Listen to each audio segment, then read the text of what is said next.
welcome back to the channel. Thank you guys so much for being here. So in today's video, I'm gonna help you guys know how to successfully score your sourdough loaves. I'm gonna show you guys all the tools that you need to do that. Then I'm also gonna show you guys the different flour that you can use, as well as just how to create a deeper score versus the surface level score and how that affects the outcome of your final loaf. So let's go ahead and get into it. Okay, so I had my loaves in the cold proof, the fridge for the cold proof, and then I popped it into the freezer just for a little bit so that the loaves could harden up a bit and then not expand as much during the scoring, just because it was gonna take me a little bit longer so I can explain every single detail to you. I actually put this in the cold proof, I put it in the fridge yesterday morning. Here is my bread mat.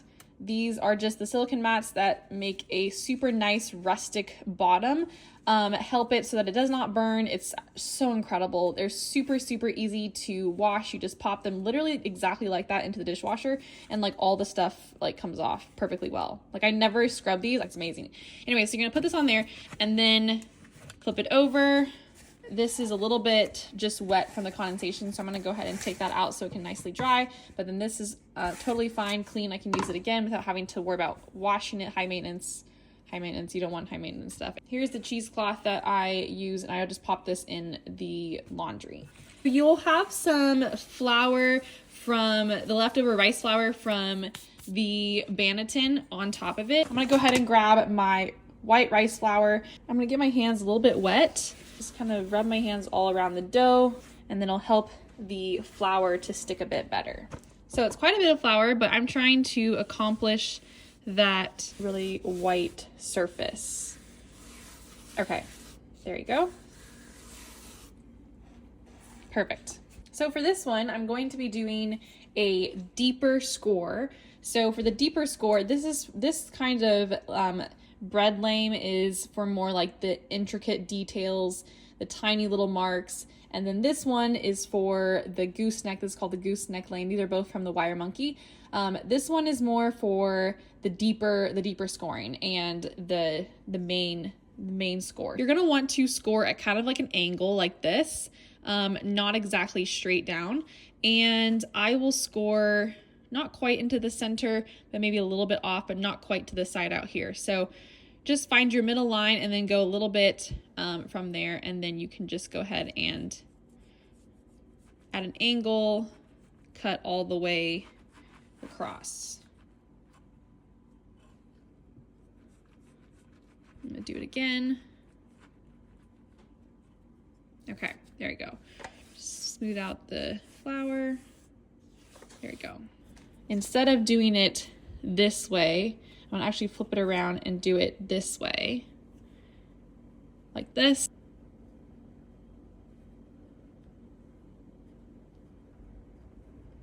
Cutting the dough deep enough where you can kind of like see it split like that, as opposed to, let's say on this side, I just did like this. Okay, so as you can see, this side is the deeper score, and then this side is the lighter. So this is gonna be like the surface level scoring that you're gonna get. This is the deeper that I was referring to. And if you want to, you can always go back in and make it a little bit deeper, but it's totally up to you.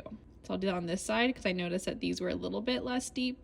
Okay, now you don't wanna go too deep, but if you see your dough and it looks about like that, that's about perfect. So here is a zoomed in, you can see this is the surface level scoring, and then this is the deeper scoring. So I've actually already been keeping my Dutch ovens in here. They've been preheating. So I'm gonna go ahead and take this out. I'm not gonna put any ice cubes in this time because the ice cubes, the steam, will take off the rice flour, and we kind of want the rice flour.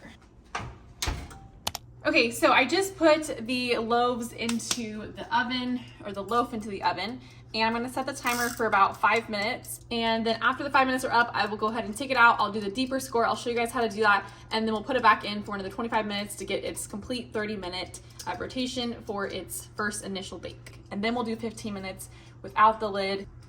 Now, I'll tell you what I just did. prior to scoring the loaf. So what I had done before I started this video was I preheated the oven to 500 degrees, and then I put my 2 Dutch ovens in there since I'm making 2 loaves, and I just let them really heat up for about, I mean, you can do anywhere. You don't have to put the Dutch ovens in there and let it heat up, but I have found it to be a lot better with my rise when the oven and the Dutch oven is already super, super hot. So just the contrast between the cold loaf from the fridge or the freezer into the really roasting hot Dutch oven in the oven is just top tier. Okay, so anyways, that's what I was doing. So it's probably been there for about 2 hours. That is totally just because I was doing other stuff. And so I was like, well, it's heating up, it's getting extra hot. That's great. So, but you can also do like just an hour of the Dutch oven being in there. And that's when you guys just saw me put the loaf in there. It was an extremely hot oven and hot Dutch oven. So that's a tip that you guys can implement. You don't have to, like I said, but it does definitely help, at least in my experience. So after the 5 minutes are up, I'll go ahead and show you guys the next step.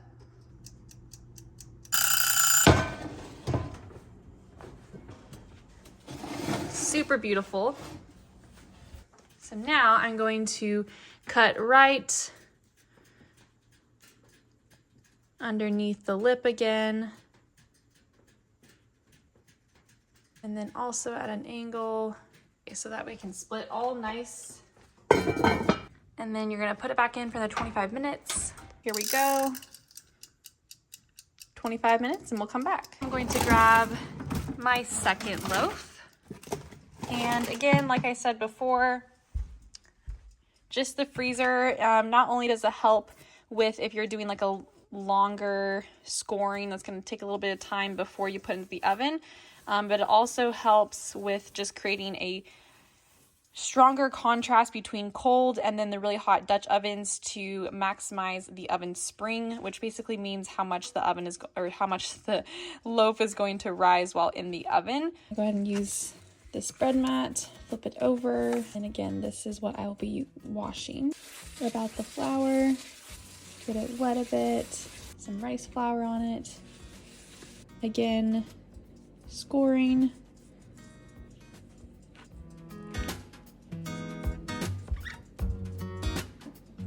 Right underneath the lip.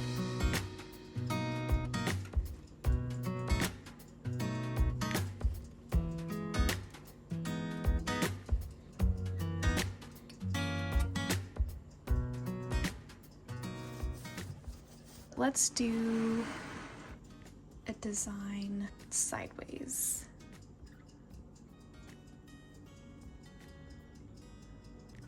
So these are fairly light, and then all the little marks on the side are also going to be fairly light.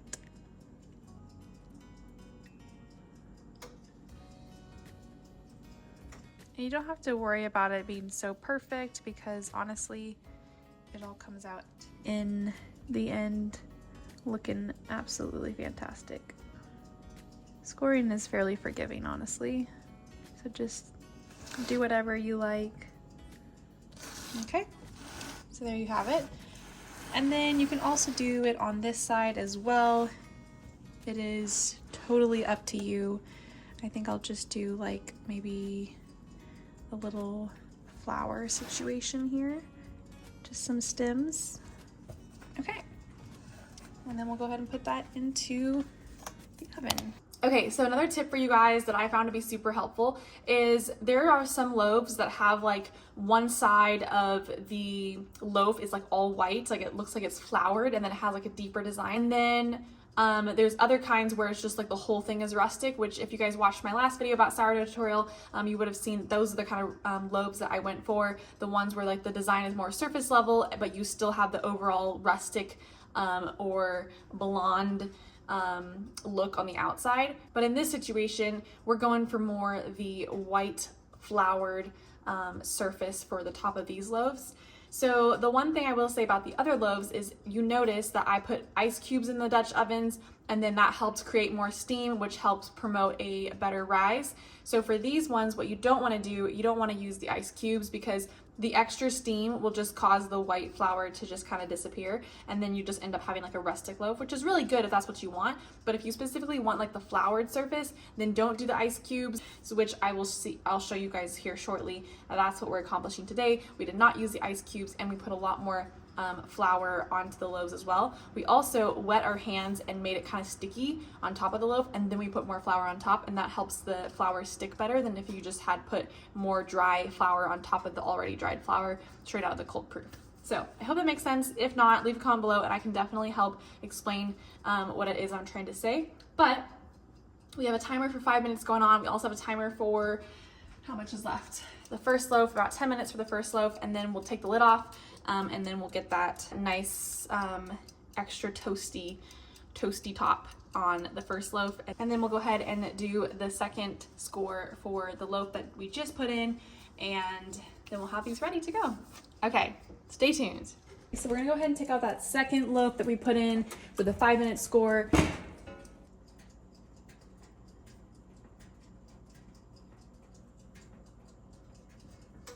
And put that lid back on.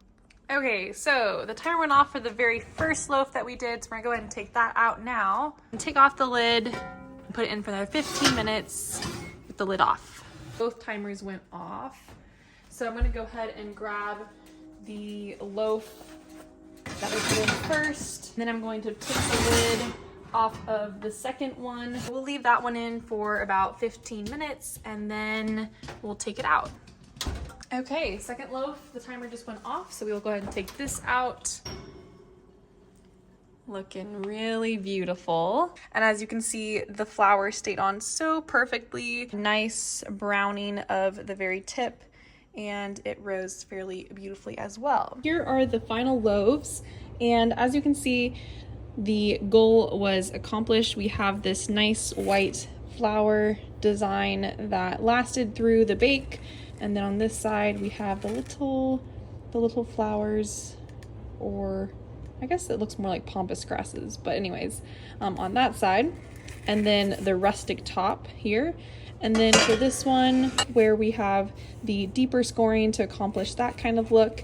And then in contrast, the scoring that was a little bit lighter that accomplished this kind of look. So as you can see, deeper will get you this more prominent look, and then lighter will just be a light surface design.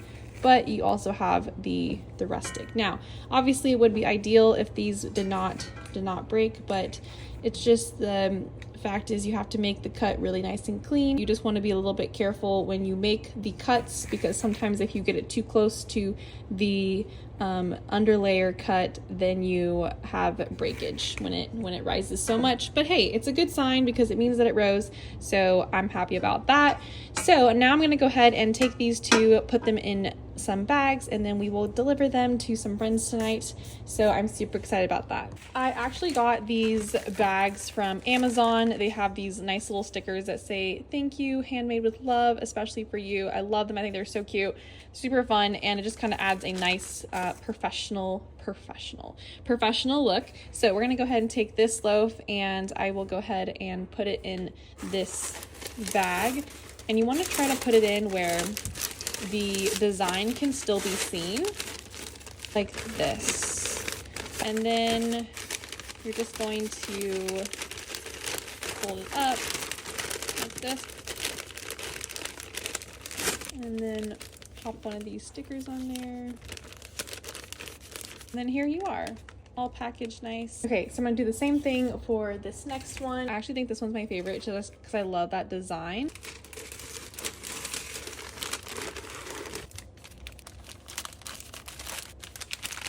So there you have the second one in here, and this one's ready to go. So here you are, you look professional, and all it is some Amazon bags and some floured loaves.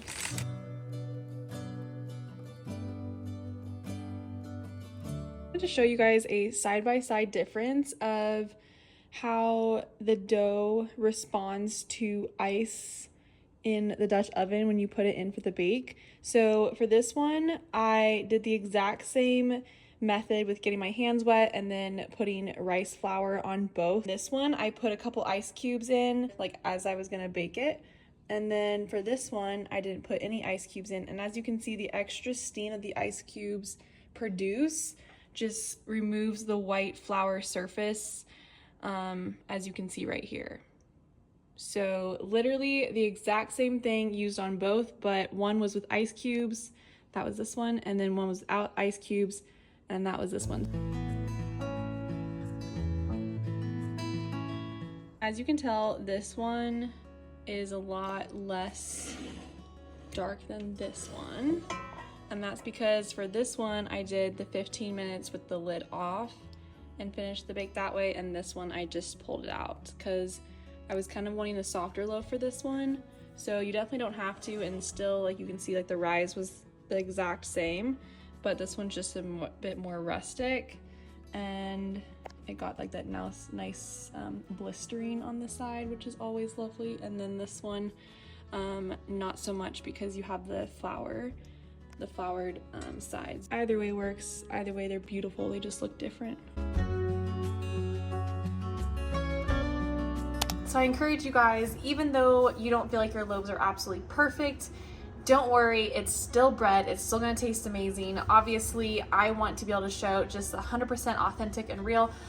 Some loaves are literally absolutely perfect, and some loaves are like, oh, I wish this was better, this was better. But you know what? At the end of the day, it's gonna taste absolutely amazing. And I also want to encourage you guys that if you are like, oh, I'm just beginning, I don't have any credibility to sell them or give them away to people, I would say this: just start giving your loaves out to people, because I promise you that they're probably way better than you think. And people will appreciate them no matter how rough they look or whatever, because it's bread. Everyone loves bread. And I remember I started delivering loaves to my friends and family and like coworkers and stuff. Oh man, very early on. And looking back, I'm like, oh my word, what was I doing? That's so embarrassing. They were like not even that great. But the point is, they loved them. They thought they were so amazing, so incredible. They were like, we will buy from you, you know, whatever. They were so supportive. But it just is a reminder to just start. Like, just start making sourdough, just start giving them away, and just show love through just acts of service, through you making bread, and also just gifts, giving them free loaves. I've never actually sold a loaf before. I've always just like given them away, and I don't remember how many I've given away, but like tons. But anyways, but the point is, it is a thing to bring whenever you go to someone's house, or there's like potluck, or you're invited over somewhere to like a party or gathering or whatever. Bring bread. It's like foolproof, and everyone will always appreciate it, and it's just so fun. There's always like, there's just a level of like love and care that goes into bread that I feel like is so unique and special.